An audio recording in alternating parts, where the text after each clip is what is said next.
Good morning সবাইকে। আশা করি সবাই ভালোই আছো আর ভালো থাকাই আমি ভগবানের কাছে প্রার্থনা করি। তো আমাদের আজকের ক্লাস হলো অন্তর্ভুক্তিমূলক শিক্ষার ধারণা। তোমরা যারা যারা প্রতিনিয়ত আমার ক্লাসটা করো তারা অবশ্যই মনোযোগ সহকারে ক্লাসটা করবে। আজকে আমরা বোঝাতে চলেছি অন্তর্ভুক্তিমূলক শিক্ষার ধারণা। ইংরেজি রোমান্টিক কবি শেলি বলেছিল, হতাশার চৈত্র যখন এসেছে আশার বসন্ত কাল কি দূরে থাকতে পারে। অর্থাৎ মানুষের জীবনে যখন দুঃখ দুর্দশা আসে তখন অটোমেটিকলি সেটা কোনো না কোনো সময় সুখে পরিবর্তিত হয়ে যায়। এই ভাবনাকে সামনে রেখেই আজকে আমাদের যে ক্লাসটা সেটা হলো অন্তর্ভুক্তিমূলক শিক্ষার ধারণা। হ্যাঁ, তোমাদের প্রথমেই মনে থাকবে যে অন্তর্ভুক্তিমূলক শিক্ষা কি। অন্তর্ভুক্তিমূলক শিক্ষা বলতে বোঝায় সমাজের সব ধরনের শিক্ষার্থীদের কথা মাথায় রেখে যে শিক্ষার আয়োজন করা হয় তাকে অন্তর্ভুক্তিমূলক শিক্ষা বলা হয়।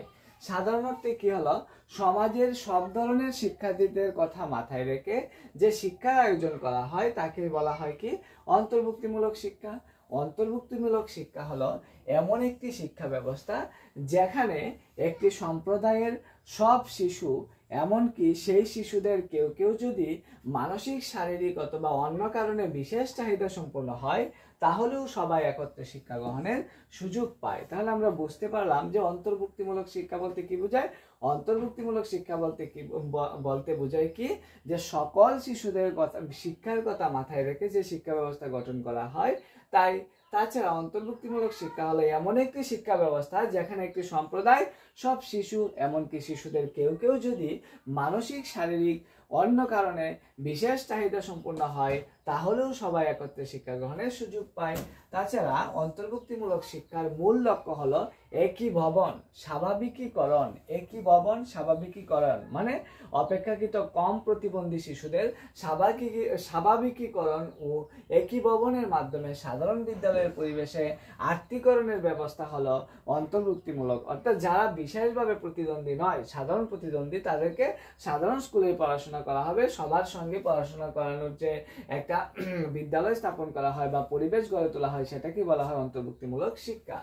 অন্তর্ভুক্তিমূলক শিক্ষার লক্ষ্য কি হওয়া প্রয়োজন বা অন্তর্ভুক্তিমূলক শিক্ষার লক্ষ্য কি? হ্যাঁ, একীভবন এবং স্বাভাবিকরণের মাধ্যমে বিশেষ চাহিদা সম্পূর্ণ শিশু ও সাধারণ শিশুদের মধ্যে সুন্দর বোঝাপড়ার সম্পর্ক গড়ে তোলাই হলো অন্তর্ভুক্তিমূলক শিক্ষার লক্ষ্য। তাহলে অন্তর্ভুক্তিমূলক শিক্ষার লক্ষ্য কি?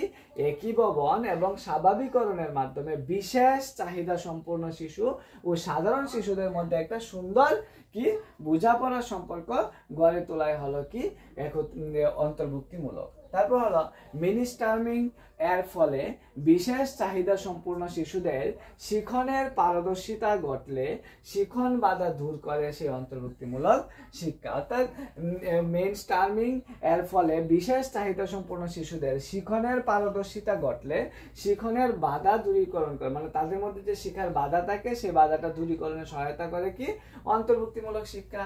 বিশেষ চাহিদা সম্পন্ন শিশুদের মধ্যে আত্মবিশ্বাস জাগিয়ে তোলা এবং তাদের ব্যক্তিত্বের বিকাশে সহায়তা করা, এটাও হলো কি অন্তর্ভুক্তিমূলক শিক্ষার প্রধান লক্ষ্য। মানে বিশেষ চাহিদা সম্পন্ন শিশুদের মধ্যে আত্মবিশ্বাস জাগিয়ে তোলা এবং তাদের ব্যক্তিত্বের বিকাশে সহায়তা করা অন্তর্ভুক্তিমূলক শিক্ষার উদ্দেশ্য।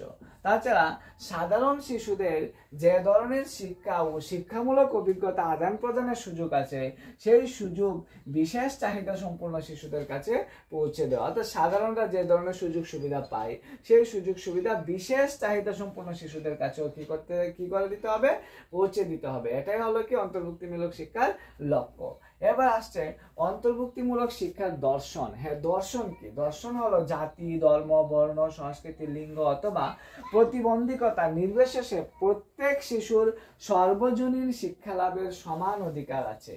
মানে জাতি, বর্ণ, ধর্ম, সংস্কৃতি, লিঙ্গ এবং প্রতিবন্ধকতা সববার কি আছে? প্রত্যেক শিশুর সর্বজনীন শিক্ষা লাভের সমান অধিকার আছে। তাই দেশের সর্ব ধরনের শিশুদের, মানে সব ধরনের শিশুদেরকে শিক্ষার সুযোগ প্রদান করা প্রয়োজন।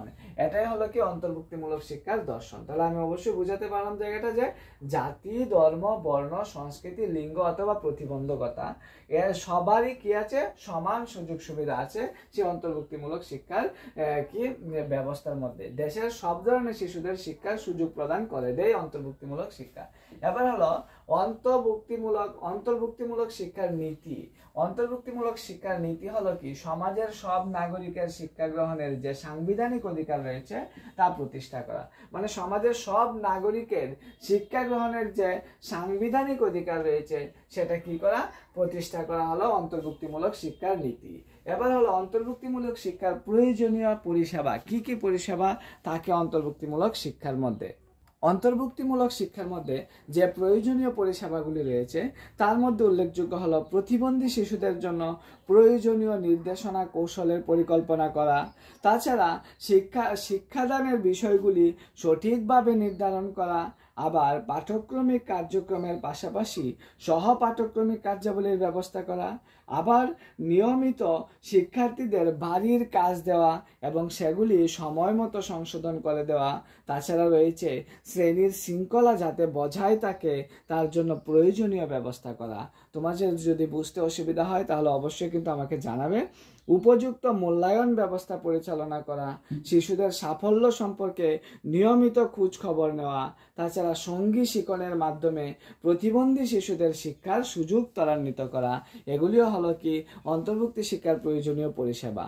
আবার রয়েছে অভিভাবিকাদের সঙ্গে নিয়মিত আলোচনা করা, যে সমস্ত শিক্ষক শিক্ষিকা বিশেষভাবে প্রশিক্ষণপ্রাপ্ত তাদের সঙ্গে প্রতিবন্ধী শিশুদের পছন্দ অপছন্দের চাহিদা, পাঠ্যক্রম প্রভৃতি বিষয়েও আলোচনা করা হয়। তাছাড়া আলোচ্য প্রয়োজনীয় পরিষেবা ছাড়াও কতগুলি সহায়তা প্রয়োজন হয়। বিশেষ প্রশিক্ষণপ্রাপ্ত শিক্ষক শিক্ষিকাগণ এই ধরনের সহায়তা দিয়ে থাকেন। মানে যারা স্কুলের মধ্যে কি থাকে, বিশেষ প্রশিক্ষণপ্রাপ্ত থাকে, তারা এইসব কি দিয়ে থাকেন, সরঞ্জাম দিয়ে থাকেন বা ধরনের সহায়তা দিয়ে থাকেন। যেমন ধরো প্রতিবন্ধী শিশুদের শিক্ষণের সহায়ক বিভিন্ন সরঞ্জাম কিভাবে ব্যবহার হয় এবং সেই পরিষেবা বিষয়ে উপযুক্ত নির্দেশনা কি থাকে, এই ধরনের পরিষেবাগুলির মধ্যে হলো যেমন ধরো শ্রেণীতে উপস্থিত প্রতিবন্ধী বা অন্যভাবে পিছিয়ে পড়া শিশুদের খুঁজে বের করতে হবে প্রথমত। দ্বিতীয়ত হলো কোন পদ্ধতিতে প্রতিবন্ধী শিশুদের পঠন পাঠনে সহায়তা করা হবে সেই বিষয়েও প্রয়োজনীয় পরামর্শ দান করা। তাছাড়া প্রতিবন্ধী এবং পশ্চাৎপদ শিশুদের মূল্যায়নের ব্যবস্থা করা, শিক্ষণ সহায়ক উপকরণ এবং প্রয়োজনীয় সামগ্রীর ব্যবস্থা করা, শিক্ষার্থীদের অগ্রগতি যাচাই করা, এই সবগুলি হলো কি অন্তর্ভুক্তি শিক্ষার প্রয়োজনীয় পরিষেবা। তাহলে আমি তোমাদের বুঝিয়ে দিলাম অন্তর্ভুক্তি শিক্ষার প্রয়োজনীয় পরিষেবাগুলি কি কি। যদিও বোর্ডটার মধ্যে একটু জায়গা বেশি নেবে, এর জন্য ওই জায়গাগুলো আমি তুলে নিই, এই জায়গাগুলো আমি তোমাদেরকে এমনিতেই বলে দিলাম। তাছাড়া হলো অন্তর্ভুক্তিমূলক শিক্ষার যে বাধা সমূহ, মানে এগুলি করতে গেলে কিছু না কিছু বাধা আসে। কি বাধা? সেই বাধাগুলি হলো কি শিশুর শারীরিক দুর্বলতা, মানে শারীরিক দিক দিয়ে যদি শিশু দুর্বল হয় তাহলে সেটা অন্তর্ভুক্তিমূলক শিক্ষণের ক্ষেত্রে বাধা হয়ে দাঁড়ায়। শিশুর স্থায়ী ঠিকানার অভাব, একটা স্থায়ী ঠিকানা থাকে না, সেই স্থায়ী ঠিকানার অভাবে অন্তর্ভুক্তিমূলক শিক্ষায় বাধা সৃষ্টি হয়। তাছাড়া পারিবারিক দারিদ্রতা, অনেক শিশু আছে যারা পারিবারিক দিক দিয়ে অনেক দরিদ্র পরিবারে হয়ে থাকে, তাদের ক্ষেত্রে অন্তর্ভুক্তিমূলক শিক্ষার ক্ষেত্রে বাধা সৃষ্টি হয়। পারিবারিক অশান্তি, কোনো কোনো পরিবারে দেখা যায় যে কন্টিনিউ একটা অশান্তির মনোভাব থাকে, এই জন্য অন্তর্ভুক্তিমূলক শিক্ষা সেটা বাধা হয়ে দাঁড়ায়। যেমন ধরো সাংস্কৃতিক বৈচিত্র্য, বিভিন্ন সম্প্রদায়ের মধ্যে দ্বন্দ্ব, মানে হিন্দু মুসলিম খ্রিস্টান বা বিভিন্ন সম্প্রদায়ের মধ্যে দ্বন্দ্ব, মানে কন্টিনিউ ঝগড়া লেগে থাকে। বিদ্যালয়ের দূরত্ব, অনেক সময় বিদ্যালয় দূরবর্তী হওয়ার ক্ষেত্রে এরকম হয়। বিদ্যালয়ের অনুপযুক্ত ও অনুন্নত পরিবেশের জন্য। তাছাড়া হলো শিক্ষক ও সহপাঠীদের অবহেলা, শিক্ষক ও কখনো কখনো সহপাঠীদের কি করে অবহেলা করে, তাছাড়া সহপাঠীরাও তাদের কি করে অবহেলা করে। এইভাবে যে অন্তর্ভুক্তিমূলক শিক্ষার ক্ষেত্রে সেগুলি বাধা হয়ে দাঁড়ায়। তাছাড়া অন্তর্ভুক্তিমূলক শিক্ষার যে স্তর, অর্থাৎ অন্তর্ভুক্তিমূলক শিক্ষাকে প্রায় 7টা স্তরে ভাগ করেছেন। কয়টি স্তরে ভাগ করেছেন? 7টি স্তরে ভাগ করেছেন। সেটা হলো অংশগ্রহণ, কাউকে বাদ না দেওয়া, একযুগে কাজ করা, একই স্তরে নিয়ে যাওয়া, তারপর হলো কি সহযোগিতা, তারপর হলো কি ইমপ্রোভেশন রিসোর্স। এগুলি হলো কি 7টা স্তরে সেই অন্তর্ভুক্তিমূলক শিক্ষাকে ভাগ করা হয়েছে। সেই 7টা স্তর সম্পর্কে আমি বলে দিলাম, আবার সেগুলি ইংরেজিতেও বলতে পারো তোমরা। তাহলে সেগুলি হলো কি অংশগ্রহণ মানে ইনভলভমেন্ট, কাউকে বাদ না দেওয়া মানে নো ডিসক্রিমিনেশন, একযুগে কাজ করা, কোলাবোরেশন, তারপর হলো কি একই স্তরে নিয়ে আসা, levelling, universal design of school and society, তারপর হলো কি সহযোগিতা মানে সিনার্জি, তারপর হলো ইনফরমেশন রিসোর্স। এগুলি হলো কি যে অন্তর্ভুক্তিমূলক শিক্ষার স্তর। তাছাড়া অন্তর্ভুক্তিমূলক শিক্ষায় পর্যবেক্ষণ পদ্ধতিও সবচেয়ে উপযোগী। যেমন অন্তর্ভুক্তিমূলক শিক্ষার মধ্যে পর্যবেক্ষণ পদ্ধতির মধ্যে রয়েছে অন্তর্ভুক্তি শিক্ষার একটি গুরুত্বপূর্ণ লক্ষ্য হলো শিক্ষার সম সুযোগ দান। মানে অন্তর্ভুক্তিমূলক শিক্ষার একটা গুরুত্বপূর্ণ প্রথমত হলো অন্তর্ভুক্তিমূলক শিক্ষায় একটা পর্যবেক্ষণ পদ্ধতি সবসময় উপযোগী থাকে, মানে পর্যবেক্ষণ করা হয় কে এগিয়ে আছে, কে পিছিয়ে আছে, কে ভালো আছে, কে খারাপ।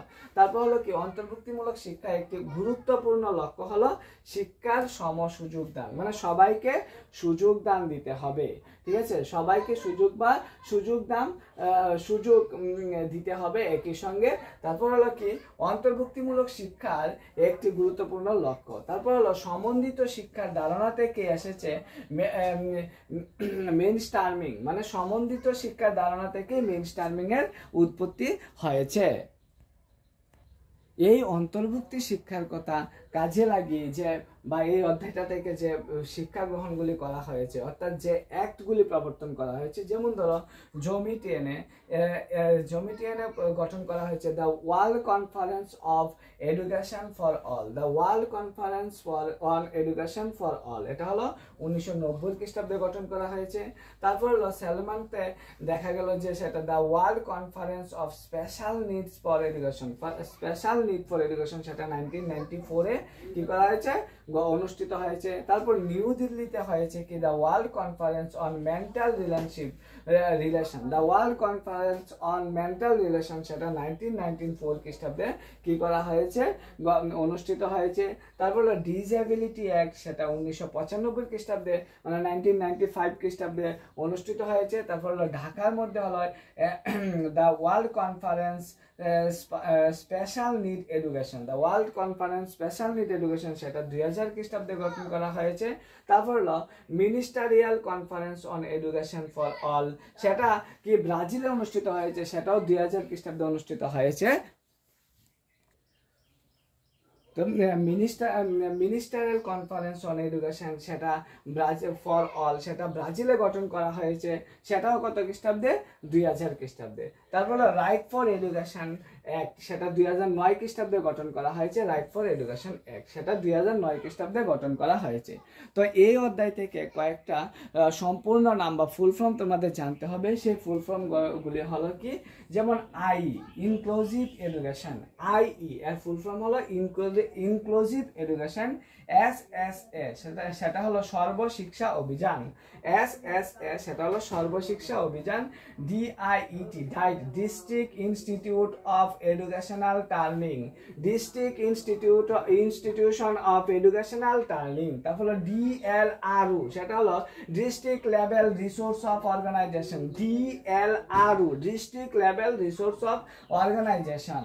তারপরে SLRU state level resource of organisation, SLRU সেটা স্টেট লেভেল রিসোর্স অর্গানাইজেশন। তাছাড়াও রয়েছে যেমন ধরো SPO, DPO এবং SPO বলতে হলো কি স্টেট প্রজেক্ট অফিসার, তারপর হলো DPO মানে ডিস্ট্রিক্ট প্রজেক্ট অফিসার, তারপর হলো SRG মানে স্টেট রিসোর্স গ্রুপ, তারপর হলো DPEP district primary educational programme, তারপর হলো BEC সেটা হলো ভিলেজ এডুকেশন কমিটি, এবং TLC মানে হলো টোটাল লিবারেসি